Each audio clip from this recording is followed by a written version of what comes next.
Welcome. We're very happy to have you here today. My name is Monica Guipu. I'm the language coordinator, and I work with the French, Arabic, and Spanish departments across the school at ASD.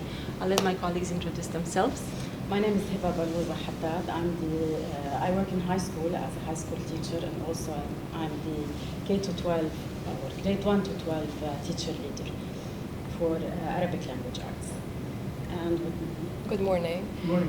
My name is Lina Mahmasani. I'm the native Arabic teacher for ES from grades 1 to 5, and I'm the team lead as well for the elementary school.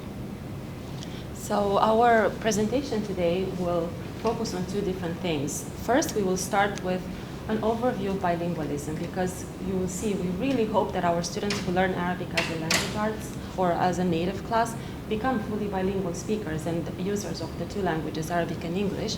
And also we will talk about some of the features of our Arabic language arts program, how we use it, how we teach our students, how we engage them. And then we will talk a little bit about a home-school partnership, because it's really hard to build full bilingualism without a home engagement as well, and exposure at home as well.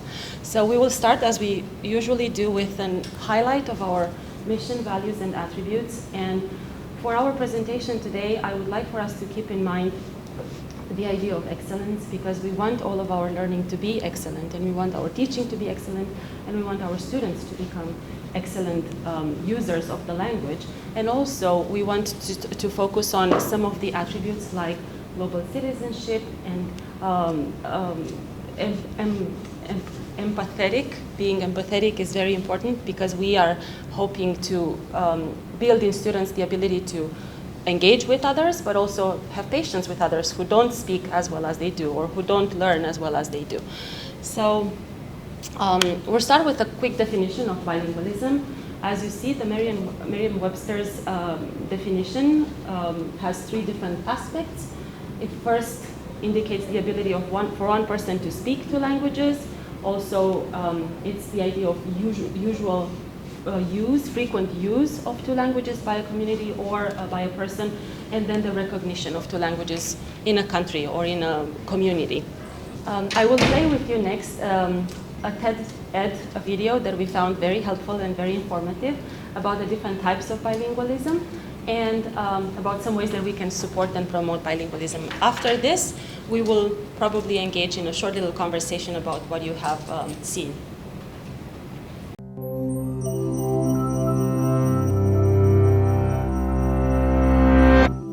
Hablas español? Parlez-vous français? 你会说中文吗? If you answered sí, oui, or 会, and you're watching this in English, chances are you belong to the world's bilingual and multilingual majority. And besides having an easier time traveling or watching movies without subtitles, knowing two or more languages means that your brain may actually look and work differently than those of your monolingual friends. So, what does it really mean to know a language? Language ability is typically measured in two active parts, speaking and writing, and two passive parts, listening and reading. While a balanced bilingual has near equal abilities across the board in two languages, most bilinguals around the world know and use their languages in varying proportions. And depending on their situation and how they acquired each language, they can be classified into three general types. For example, let's take Gabriella, whose family immigrates to the US from Peru when she's 2 years old. As a compound bilingual, Gabriella develops two linguistic codes simultaneously with a single set of concepts, learning both English and Spanish as she begins to process the world around her. Her teenage brother, on the other hand, might be a coordinate bilingual, working with two sets of concepts, learning English in school while continuing to speak Spanish at home and with friends. Finally, Gabriella's parents are likely to be subordinate bilinguals, who learn a secondary language by filtering it through their primary language. Because all types of bilingual people can become fully proficient in a language regardless of accent or pronunciation, the difference may not be apparent to a casual observer. But recent advances in brain imaging technology have given neurolinguists a glimpse into how specific aspects of language learning affect the bilingual brain. It's well known that the brain's left hemisphere is more dominant in analytical and logical processes, while the right hemisphere is more active in emotional and social ones, though this is a matter of degree, not an absolute split. The fact that language involves both types of functions, while lateralization develops gradually with age, has led to the critical period hypothesis. According to this theory, children learn languages more easily because the plasticity of their developing brains lets them use both hemispheres in language acquisition, while in most adults, language is lateralized to one hemisphere, usually the left. If this is true, learning a language in childhood may give you a more holistic grasp of its social and emotional contexts. Conversely, recent research showed that people who learned a second language in adulthood exhibit less emotional bias and a more rational approach when confronting problems in the second language than in their native one. But regardless of when you acquire additional languages, being multilingual gives your brain some remarkable advantages. Some of these are even visible, such as higher density of the gray matter that contains most of your brain's neurons and synapses, and more activity in certain regions when engaging a second language. The heightened workout a bilingual brain receives throughout its life can also help delay the onset of diseases like Alzheimer's and dementia by as much as 5 years. The idea of major cognitive benefits to bilingualism may seem intuitive now, but it would have surprised earlier experts. Before the 1960s, bilingualism was considered a handicap that slowed a child's development by forcing them to spend too much energy distinguishing between languages, a view based largely on flawed studies. And while a more recent study did show that reaction times and errors increase for some bilingual students in cross-language tests, it also showed that the effort and attention needed to switch between languages triggered more activity in, and potentially strengthened, the dorsolateral prefrontal cortex. This is the part of the brain that plays a large role in executive function, problem solving, switching between tasks, and focusing while filtering out irrelevant information. So, while bilingualism may not necessarily make you smarter, it does make your brain more healthy, complex, and actively engaged. And even if you didn't have the good fortune of learning a second language as a child, it's never too late to do yourself a favor and make the linguistic leap from hello to hola, bonjour, or ni haos. Because when it comes to our brains, a little exercise can go a long way.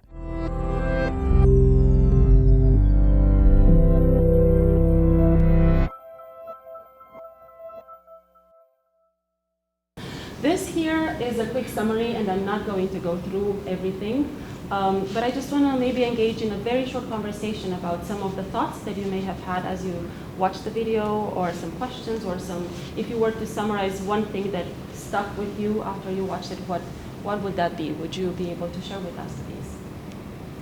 Well, I appreciate the fact that dementia and Alzheimer's is postponed. So. Yeah, that's a great benefit.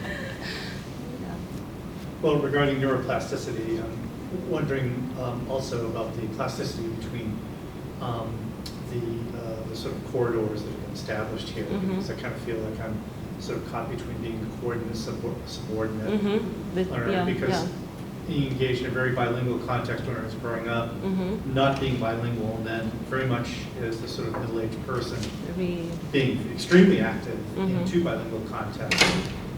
Meant that I was kind of like exhibited characteristics of both. I think. Yeah. Right, and I'm sure there's that's a great example. Yeah, and I'm sure there's research going on that reflects both of that as well. Yeah. So, yeah. Do you feel you are fully bilingual now? No, I don't. I think increasingly when I'm going back, to let the cat out of the bag, that I grew up in a context where the majority of people where I grew up, and I don't want to sort of take the floor here. Grew up in a portion of the United States had a high density of French speakers. In fact, the town in which I grew up in, this has the highest density of French native speakers anywhere in the United States. Lewiston, Maine. And so I heard it a lot growing up, and so communicated a lot. And when I moved away to the city, sort of English became dominant. Became going to academic work, whatever, and then now in the Foreign Service lifestyle, because we're affiliated with the U.S. Consulate, obviously you are confronted, most centrally with Italian. And so I feel like I exhibit some of the characteristics of. Do you use another? Maybe I shouldn't ask this. It's a very interesting situation. Your case is very interesting. I was just wondering, do you use French, Italian, English? Oh, absolutely. Equally, or not equally, but we use it. Okay. Right, Okay. So you're using all of them. Right, yeah. I will continue. This is a very fascinating topic and a very fascinating conversation for me. So we could go on and on, but we'll just keep going. Again, different research bodies and different associations and different organizations that have studied bilingualism and neuroplasticity and the bilingual brain have all published very similar information about the benefits of being a bilingual. Among them, it's the neuroplasticity, is the density of gray matter, is the executive functioning that's easier for bilinguals. It's the increased emotional regulation in little kids. So it's not a topic that's very debated because the benefits are very obvious. This, for me, was a very interesting study. It was done by Frontiers in Psychology, and it illustrates the difference between the monolingual brain and the bilingual brain in an aging person. They talk about the PASA hypothesis, which indicates the posterior anterior shift in aging, which means that as we age, we use the frontal part of our brains more, but in a bilingual person, the posterior parts were as intensely used as in a younger person because of the exposure to two languages and because of the transition that happens in the brain as they do different cognitive functions. So for me, this was a very interesting illustration of benefits as we age of using two languages. So I don't think anybody would argue when we say that we really want to build and have and educate bilingual boys and girls. We would like them to start using and being exposed to two languages as early as possible, or more than two languages. And we want to provide the context and the opportunities for them to build this proficiency and this ability of using the language equally as early as possible. How do we get there? There are different ways of building bilingualism. Some were described in the video. There are also two different pathways that are being described by different researchers and different scientists. They talk about additive versus subtractive bilingualism. Additive is when, as you can imagine, another language is added to a strong foundation of a mother tongue, whereas subtractive is when the second language kind of replaces the first language and it becomes dominant to the detriment of the first language. Of course, this would be the ideal because in this situation with the additive bilingualism, both languages grow together, grow at the same time and stay equally strong. Whereas in this case, one of them slowly becomes stronger than the other one and it overtakes the other language in ability and usage. This illustration I found it to be very interesting because I think it indicates very well how useful one good solid language versus two good solid languages can be. As you can see, one wheel can get us places, and also one big wheel, one solid language with a little bit of another language. But the best is when we have two strong wheels that are going strong and fast, provided that they are both built well. Right, that they are created and taught and produced correctly. What we do, so this is where we're going to start talking a little bit about our program in school and how we try to create and support bilingualism through the Arabic Language Arts program. But I want to give an overview of how much we can do and how much exposure our students get to both languages at school. As you know, most of the school life happens in English. Students are exposed to English in very different contexts. They play with kids who speak English, and they also have a focus on academic language during the different subjects that they study. The exposure is age appropriate, is meaningful, and it's relevant because in the classes that they are taken, the language instruction is done purposefully for their age and for the purpose of that subject. And there's a complete language focus in different aspects of the school life, on listening, reading, speaking, and writing. When it comes to Arabic, the situation is a little bit different because our students get way less exposure time-wise. In elementary, students get 50 minutes a day. In middle school, students get 75 minutes every other day. And then in high school, students get 82 minutes every other day. And the focus is mostly on academic language and literacy. So they don't get as much of the social language that our students get in English, on the playground, on just talking to their friends, on the just having conversations with peers or friends. So this has a big impact on the way our students use Arabic naturally. Again, lessons just like English and the exposure to academic language are age-appropriate, meaningful, and relevant. We do our best to provide that. And in the classes, we do focus on reading, writing, listening, and speaking. So these are not very different, but the big difference is here. Time and type of exposure make a big impact on how our students are approaching Arabic versus English at school. We are going to start talking a little bit about the characteristics of our program, but before we do this, we wanted to share with you some things that some of our parents shared with us about their kids' experience in class. We could have shared more, but we chose two. And I'm going to ask one of my colleagues here to talk to us about this quote, and then we'll watch it. Thank you, Monica. As you can see here, now you're seeing a quote from Mrs. Al-Za'atari, the mother of Stephanie Al-Za'atari, a student in grade 11, who joined the school 2 years ago. Stephanie has been learning Arabic throughout her life. She has a good background of Arabic. She is a good student.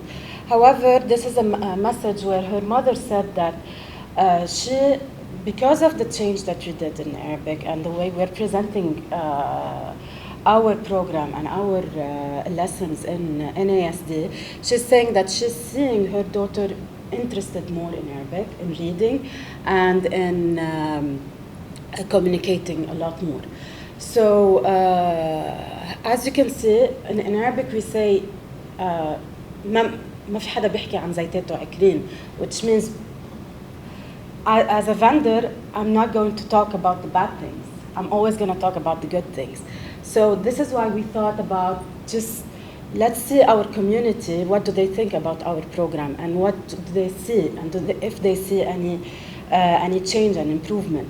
So this is one of the cases from Stephanie's mom, and here we're going to say thank you to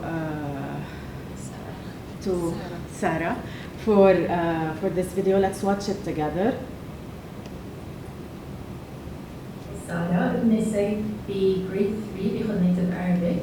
سيف له بالASD من K1 بس آخر سنتين صار كثير عنده حماس للتربية، وهيدا أكيد من التغيرات اللي لاحظتها اللي صارت بالمنهج العربي.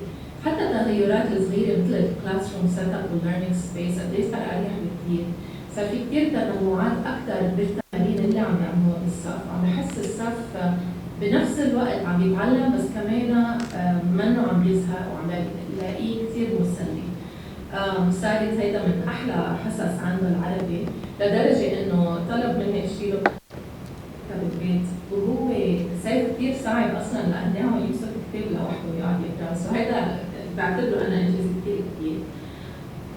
أنا كنت بحس الصف العربي كان صعب وما كثير سيريس، سو الفكرة إنه عم يقدروا يحببوا الولد هالقد باللغة العربية، هيدا أنا شيء كثير عم بقدره. So as you can see from our community, they are seeing the impact of the Arabic program that we fairly adopted, fairly new. It's new to ASD. We've been implementing this program, and we're trying to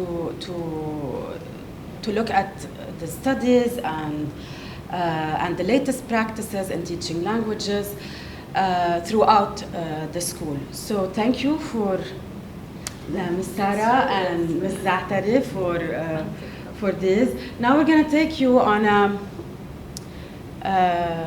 a walk with us to our classes, and we're going to do a read aloud with you.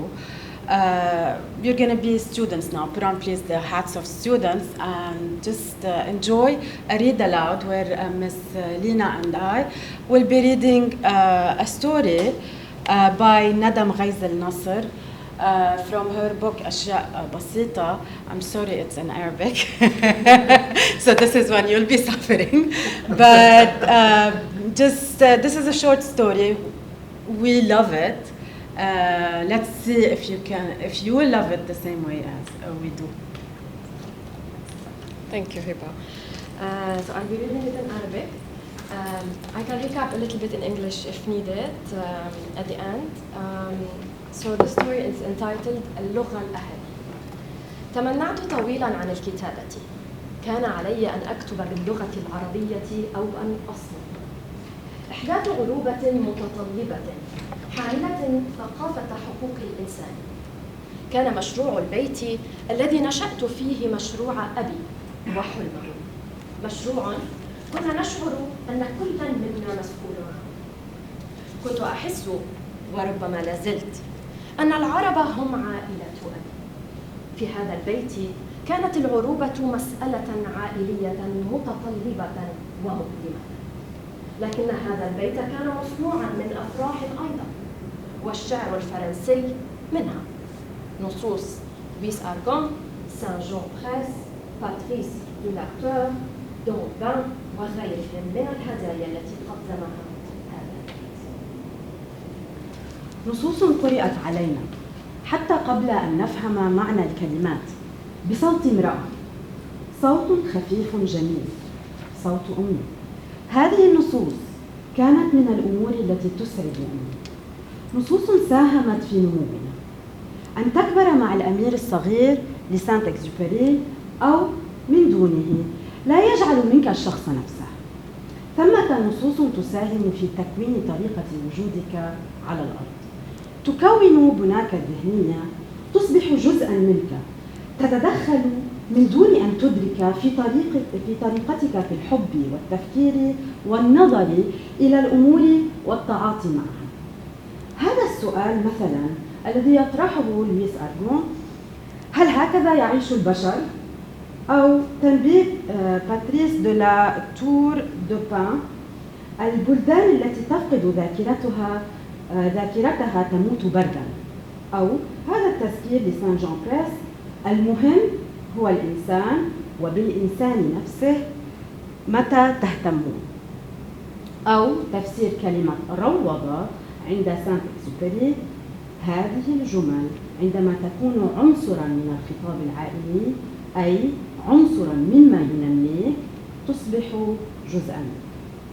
عندما تكون ولد هذا كله أي ابن بريفير، والعروبة تبدأ بالتزام الصمت. أنت لا تعلم بأي شكل أو بأي لغة تعبر عما تحتوي وتود مشاركته، وبكل صراحة أنت تخاف أن تخون عائلة أبيك إن كتبت بلغة أجنبية وهي التي تجيدها. تخاف من سوء تفاهم. أنت تكره قبل كل شيء سوء التفاهم، ولا تقبل ألا يفهمك بالذات هؤلاء الذين تود التواصل معهم. تبقى هكذا حائرا متألما صامتا إلى أن تلهمك نصيحة ريلكي بأن تحب أسئلتك كلا منها كغرفة مغلقة ألا تعيش الآن سوى أسئلتك. ربما بمجرد أنك تعيشها تتوصل يوما ومن دون أن تدري إلى الأجوبة. تتبع النصيحة هذه، تستقبل أسئلتك تعيشها. في يوم من الأيام تنبت صورا في ذهنك مجانية ورزينة كشقائق النعمان. تقطفها باللغة التي تظهر فيها، تكتبها بهدوء وطمأنينة، فأنت لا تدعي أنك كاتب. تظن على أي حال أن هذه الرغبة مضحكة ككل ما هو مبدع. بالنسبة إليك الكتابة ليست منصبا ولا مهنة، بل حركة ولقاء. لقاء مع ما هو حر وخفيف فيك، مع ما يؤلمك ولا مؤاساة له. تقطف نصوصك باللغة التي تأتيك، تكتبها بكل بساطة باللغة التي يسهل عليك كتابتها. لفترة طويلة تأتيك بالفرنسية. مع السنين اكتسبت خفة وحرية لا يعود يهمك أن تثبت أي شيء عنك. تريد ببساطة أن تقول ما لديك، أن تقول ما ترى فيه معنى كافيا لكي تقاسمه. في آخر 2 من شهر أيار يموت أبوك. يموت أبوك فتأتيك الكلمات باللغة العربية. التعبير بلغة عائلته يبلسم جرحك. هل اللغة العربية لغة الأب؟ أنت تخجل في البداية عند استعمالها وتخاف من الخطأ. لا يحق لك أن تخطئ في لغة أبيك فتنكب على تحسين لغتك العربية. تشعر بلذة جديدة، لذة التنزه بين اللغتين. فالنص الذي تعرفه في لغة معينة تهديه لنفسك في اللغة الأخرى. الموضوع الذي عالجته في لغة تفرح لمعالجته في اللغة الثانية. هذا التواصل فيك بين اللغات يفرحك. التنقلات هذه تجعلك تكتشف معاني جديدة من النصوص التي تعرفها. تساعدك على توضيح أفكارك وعلى الابتعاد من كل لغة خشبية فتقول حين تتكلم. هذا التنقل يتدخل في طريقة تفكيرك.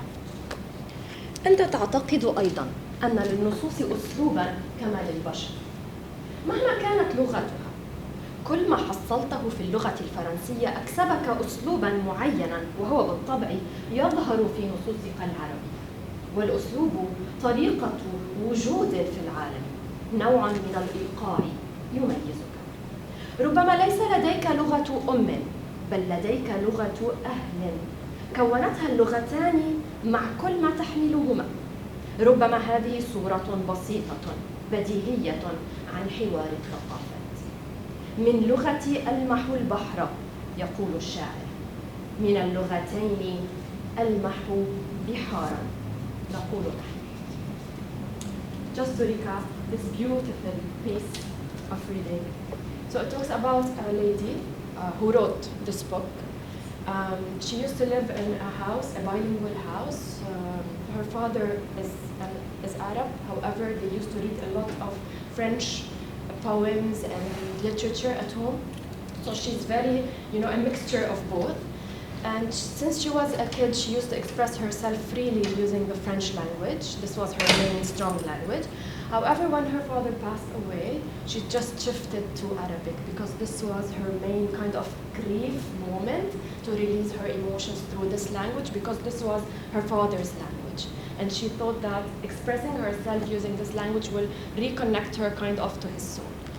And the last part of this, which is very interesting, it says that the poet says that from one language you can see a sea. However, she says that from both languages you can see seas. And this is the beauty of having more than one language. And she also spoke about not having a mother tongue, but having a parent tongue. So this is the importance of having more than one language. Now, after this reading and after this thank you, Lina, for translating, we're going to give you a few minutes to think about what you just heard and read. And on this script here, as you can see, we would like you to talk and write a caption or a title or anything that crosses your mind that captures everything you heard. In English. Or Arabic. Or, I'd love to see both. So this story talked about the text that were read to the kid, and here in Arabic we call it لغة الضاد because the letter ضاد, the sound that we make when saying this letter, is very unique and it's very special to Arabic. There is no other language in the world that have this letter, the emphasis on the dal, on the d, So here we're saying that اللغة عنصر أساسي. It's very crucial to learn language. اللغة عنصر أساسي وهي وسيلة يتعرف المتعلمون بواسطتها ومن خلالها. So in Arabic, we're learning Arabic as a language, and we're learning through Arabic different subjects as well. غنى اللغة وحب الأدب، ولا تقتصر وظيفة اللغة على تعزيز النمو المعرفي وحسب، بل هي من العناصر المهمة التي تؤدي على الحفاظ على الهوية. So again we're talking about the language and the identity. If we choose to speak Arabic at home, then we are telling our kids, our students, that this is our identity. This is what we want you as a family to consider. We speak Arabic, so this means we're Arab. And language does bring with it the sets of ideas and ideologies and the culture as well. So it really matters, what do we choose? We choose this or that. And again, I'm speaking, defending about Arabic, not because anything, just because I'm an Arabic teacher and I see the value of talking to my kid in Arabic and the value of having a strong foundation of a language. We also see that the Arabic language for speakers, for native speakers in school, has gone through a lot for the past 6 years, especially after COVID, where we assessed our teaching and our program, and we looked at best practices, and we saw that we need to build this on the skills that the students have in English. So that is why we have adapted the reading and writing workshop in the Arabic classrooms. And this is where you see our students are not using the one book or reading of one text. We use the MOE books because we have to. We're in this country. We respect the laws of this country. We use it, but also we ask students to read their own books. And this is where the voice and choice comes in. And this is why you're seeing that your kids are enjoying Arabic. This is why you're seeing that they don't feel it's an obligation. They have to do grammar. They have to do spelling. We do it, but they don't feel it. They don't know that they're doing spelling and they're doing grammar because we're doing it organically. We're reading, qira'a, kitaba, we're reading, we're writing, and we're doing everything that any language learner would do, but in our own way.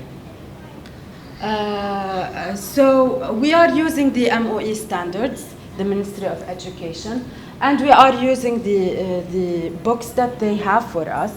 We do select the texts that we are reading, and we use the Readers and Writers Workshop as a framework of teaching reading and writing. We are trying to mirror the English language arts. We look at literacy skills and we try to push for its development. And we encourage language immersion. So in native Arabic classes, we only speak, teachers only speak Fusha. We ask students to speak Arabic. In some cases, we ask them to speak Fusha, but we want them to speak Arabic, starting colloquial, then moving on to Fusha. And we are using authentic literature. We're not editing texts. We're not just imposing text. We're using authentic literature. And this model is across elementary, middle school, and high school. This is a quick look on the yearly overview. Here we looked at the MOE books. We looked at what is required of us, and we mapped out our curriculum from grade 1 until grade 12. And we have created our own units based on the resources that we have. We also focus a lot on reading and writing. This doesn't mean that we don't focus on speaking and listening, but the main thing that you will see is reading and writing. We also talk about culture. We also talk about the identity and the authenticity and critical thinking, because as I said, the language does bring with it its own ideas. So we ask students to read and critique what they're reading. and look at the ideas of the author, where they stand, what do they say about this topic or that, and this again across the school. Could we go back to that for a Yes. second? It would be fascinating for me to have a conversation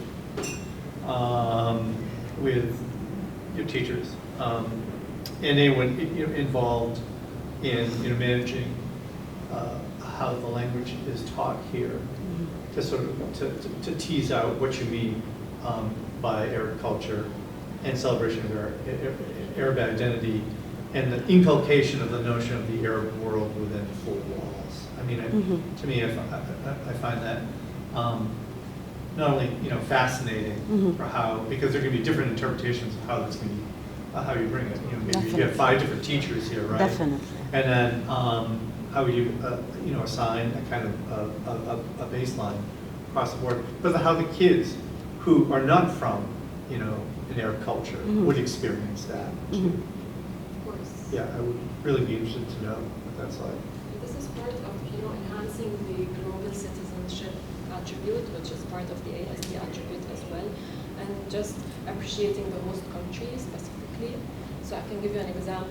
Now we have our national National Day, and this is where we celebrate this culture. We learn about it through reading, through literature, through food, maybe also, and inquiring about what's happening, how is this culture built up. And this is where language goes. And this is where culture is also focused during the Arab class, be it native or non-native. I can also talk about a text that I was reading the other day with my students. It's about a fictional character in the Arabic literature. And this again at a higher level with grade 11, where students were reading about a nomad who saw a person wandering in the desert and welcomed him in and forced him to eat, and this is what we do, forced him to eat and forced him to drink and change his clothes because he was all sweaty. So here, this is when we started talking about how does Arabic generosity looks like, and why did this character do that? Did he do it just because some people would say he's rude? I don't want to eat, but again, as Arabs, no, we force you to eat. And if you don't eat, it's considered rude. Yeah, impolite. So this is how we can bring in culture. This is how we speak about it. I also was reading, we're reading a story, and this is a translated one from French, La Parure de Guy de Maupassant. And the kids were reading it, and you know that the character has borrowed a necklace, a diamond necklace, or that was what she thought, a diamond necklace from her friend, and she lost it. So she had to work all her life to pay her back, and eventually she figured out that it wasn't a diamond, it was fake. But she got through the misery of this, living in misery just to pay her back. And one of the students was like, "Miss, a lot of people here they driving Lamborghinis, but they're living in a 1-bedroom or a studio apartment." So this is where they're starting making connections, and so language is fascinating, and it's really a mirror of the society and the human being and their lives. So, and I also wanted to add the Arabic language arts, the Arabic native class, not where Cindy is, but where the native students are, is the only place in the school day where they can be only with students from an Arab culture. Yeah. From Lebanon, Jordan, Egypt, Palestine, from everywhere. That's the only place where they are just, that's why we thought Arab world within 4 walls, because we have that. In each Arabic language arts class, we have the Arab world, and kids have to, navigate that different identity, that different type of community in those classes than they are in the other classes where they're with students from 87 nationalities, but different backgrounds than just the Arab culture. So that's a unique place for the language arts students, for the native students there. So here we speak about the creative ways to engage in teaching the language. And this is where it lies mostly, if I want to say, in the elementary school, because we need those ways in order to reach the students, especially using puppets in the classroom, or having some role plays and dramas, games such as sports day will be done in Arabic class using the language, some songs and rap songs in Arabic. Also the fact, as I said before, that we integrate the UAE National Day within our curriculum. So we research about certain foods or the Emirates and we present it. So it's a project-based kind of learning. In addition to some action-driven units in the high school as well. And we design advertisements in Arabic, and this is where we start convincing the audience that you need to buy this product because and have some reasons about it. And finally, this year we had a beautiful partnership between the high schoolers and the elementary. So we had some Arabic students come and visit our classrooms in grade 3 and 1 and read for our students. And you can see how fascinating the kids were. And the fact that those little kids were also reading for the high schoolers and they were listening and engaging and the whole discussion. This happened already. This happened already. This is You'll a see picture pictures of in the it. newsletter coming soon. This is a picture of. Oh, I was wondering, Yeah, that I kid was- looks older. He I saw the is. picture before, so it's right. Yeah, so we're trying to reimagine our program and have more voice and choice for the students, and we're seeing the impact, the great impact on this on our students as well. Now I'll leave the floor But as to we Monica. said, trying to build full bilinguals doesn't happen in those 50 minutes a day. So that's why the exposure that students get outside the walls of the Arabic class is so important. And that's why we want to invite parents to partner with us. And we can provide a few tips and a few ideas, and we have more to give if parents are interested, because we realize, as we said earlier, that it's not always easy. It's not easy to maintain the language at home, but it provides and it brings such a huge benefit and is such a big asset to our kids. So one of the most important ways that we can connect with the students, with the children at home, even if we're not using the language ourselves as the home language, because that can be a bit, sometimes it's different. If we haven't used it from the beginning, it may be a bit awkward or the child may refuse it. But if we engage in reading with the children and bringing them along and sharing stories with them, every child likes a good story. Every child likes pictures. Every child likes to be with their parents, at least when they're younger. Bringing them along and sharing that moment can be such a special experience for them. And it's very important that your child sees you read, sees parents read, sees them engage with the language. So the language is not just the language of the Arabic teacher and class, it's also the language of the outside and the language of the family. And I think it's very validating if students can or children can have a chance to share language and share reading with the parents. So ask them to read for you, ask them to be the expert in Arabic and teach you something, ask them to discuss pictures and describe the pictures so they get this validation and this empowerment in actually using the language with you. So what can we do to enhance this language acquisition at home? As Monica said, we can speak to our kids using this language. We can model meaningful conversations with them about a documentary or a movie we're watching together as a family. And model also good listening skills. I know it's very difficult to use the language in Dubai, especially that everybody is speaking English all around. So I think if we just try to model speaking with grandparents, it's a good idea, maybe video calls with them. Encouraging also some vocabulary through play. Let's play together using the language. Even if we're playing Monopoly, we can still use the language to play this game.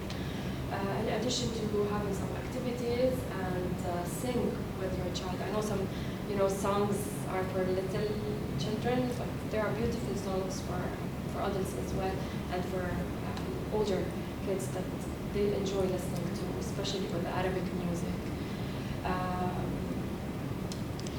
Watch movies, shows, documentaries in Arabic, play Arabic music at home, discuss global issues, talk about it, live the language. Have a WhatsApp group. This is how they practice spelling, and this is how they practice speaking with grandparents. My parents don't speak English, and they're certainly not going to read the Arabizi that all students love to write with. So this is how I made them practice the spelling without even them knowing that they are spellings. First time they wrote hada with an alif بالنص. بعدين, that's a great point. Yeah. The last one.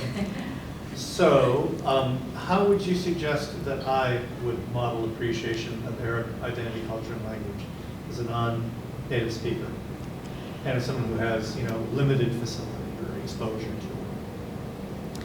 I'm going to ask you to answer this question. What do you think? No, we're not going to play that game. No. You're not going to get off the hook here. No, I'm not getting off the hook. No, it's just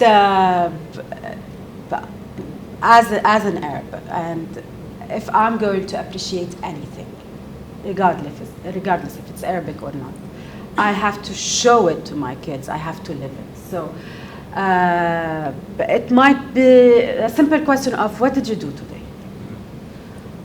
Of what did you learn today? Just show the interest. She might help you here or teach you a word that you're not aware of. She might tell you, well, today I learned how to say, this is hard, or can you repeat this again? And this is when your daughter will start seeing that you're really interested in what she's doing. It can be Arabic, it can be something else. I hate math. I hate math, but I don't show my kids that I hate math. Sure. Even if I go to a bank, I start crying in a bank. If I get so nervous when it comes to numbers. Yeah. So, but I don't show that to my kid, and I tell him, "Oh, can you tell me what did you do today? Just show me." And I'll be nodding my head, and I'm like showing interest. I have absolutely no idea what my son is saying, but apparently he's a very good mathematician. And he's getting the genes from his Well, parents. I guess where I was going with this, in part because religion is a big part of my background, is that we love architecture. And this is a child who had taken her to cathedrals, whatever. And she loves looking at mosques. And she loves, and like me, she loves the call to prayer. Yeah. And so it would be hard or a little bit odd to go to a mosque and stand outside and look at it for 15 minutes, right? Where the call to prayer is coming on. So it was something along those lines, appreciation of art and architecture. Yeah. I was going to say, I'm exactly like you. I'm not an Arab, but I love the Arab culture, and the more I discover it, the more I like it. And my son is 2, but he's very vocal and he thinks a lot. So he's asking, every time he hears the call to prayer, he's asking, why is the men singing? Where is the men singing? He hears it and he has questions, right? So we talk, and I think that's where, if I were to say, we're not talking about it right now, I'm busy, and we do this would put some ideas in his mind, right? But I stop and I say, oh, here they sing, they do it at this time, and they sing in a mosque, and he knows the word mosque, and he's 2. Also, when we walk on the street, he asks me, why do people wear white clothes? Why do people wear black clothes? He smells, like his sense of smell is so intense, and we went to the Gold Souk, and the old souk area. He was fascinated, and he saw the colors, and he saw the camels, and he saw the beautiful lanterns with the colorful glass paintings, and he has so many questions that if I don't stop as a parent to answer them, I'm going to lose him. I'm going to lose his interest in the culture where we live. That's his home now, right? So with Sylvie, even more so, because she's older, you can purposefully plan some of these experiences. Take her on a trip with an Abra boat to go from the Dubai Creek area to the Gold Souk, and then explore the souk and talk about it and ask her what she thinks about it, how she feels about it. Is it too crowded? Is it, all that conversation, like maybe she's never seen it before. Take her to also, see a camel farm, for example. Walk her to the desert. Like there's so much that she could experience and see as a foreigner. And that's how our family is perceiving the Arab culture, through the senses. And I mostly. feel like there's the huge library, the new one. Yes, And some of them yeah. have a lot of also ideas, just culture and Yes. Yeah. galleries. I think that's a great idea. There's also the cultural cultural place in the whole Dubai section. When we came here to Dubai Yes, at yes. first, it was school took us there. They have a beautiful presentation bilingually. Yeah, yeah. And they introduce you to They why. didn't see it as well. Yeah, I think yeah, that's yeah. not They do it the- every year Yeah, with the ASD. new hires, with the new teachers. That's a beautiful experience for her. They serve some food and they yeah, and they. Where is that? We can send you that information. please do, Yes, yeah, yeah. that's it. There are also, I have information of different travel groups that organize specific purposeful tours around Dubai with different focuses. So if you want to take a trip of the old Dubai or, visit certain areas, they do it in an educational way. They have a guide, so it's a very pleasant atmosphere and experience. So those are things that you could plan, with her, or you could ask her what would she be more interested in learning. But because she's new and you're new, there may be things that she might not even be aware that exist here. So just identifying those and pointing them to her and living them together, experiencing them with her would make a difference. Just to wrap things up, bilingualism is awesome. And just having the opportunity to speak two languages, at least, will open the doors, so many doors for you. And you look at the same topic, as the author said, she looked at the same topic from two different point of views. This comes through practice, bilingualism comes through practice. Unfortunately, the English is a lot more spoken here in school. So we're asking for your help here. We're asking for your cooperation with talking to your kids. If you choose to have them bilingual, talk to them at least in Arabic. Expose them to the language and show interest of what they're doing, because they're doing a lot and they are learning a lot. It's just whether you speak Arabic at home or not, once you show them the interest in what they're doing, then the love to language and the love to culture will help them grow. And we're planting seeds. You never know how big this tree would go. So this brings us close to the end of our presentation. We are 10 minutes over, but I think that's okay. We can be 10 hours over also. If you have questions, you can either email us or you can scan this. And it's going to take you to a form where you can submit your questions with your email address. It's going to be recorded and we can get back to you. If you want to we'll send you that information that we mentioned, the library and the center, the cultural center. So if you just complete the form, we'll have your emails and then we'll get back to you. And for any other questions, just reach out to us. We're very happy to meet. We're very happy to answer questions. We're very happy to talk. This is only if we have a question, right? We don't fill it up. Right? You don't have to if you don't have a question, but if you had that question, it would be good to have your email. Just say, please send me information about that, whatever. I was going to end on a quote. Yes. I was hoping that someday we get interpreted, it would be translated into Arabic, and it's also sent to Zubair quote. As I said, we used to preach widely ignored sermons on this topic. Anyway, but we live not by things, but by the, excuse me, but by the meaning of things. It is needful to transmit the passwords from generation to generation. Absolutely. I think That's beautiful. So something that's kind of a focus of this discussion right now. Thank you for sharing that with us. I can send that to you. Please by the do. way. Yeah. Please do. Thank you. You can type it in before there, and we'll get it. Thank you so much. Thank you for attending. And we'll have a wonderful day, and we'll be in touch.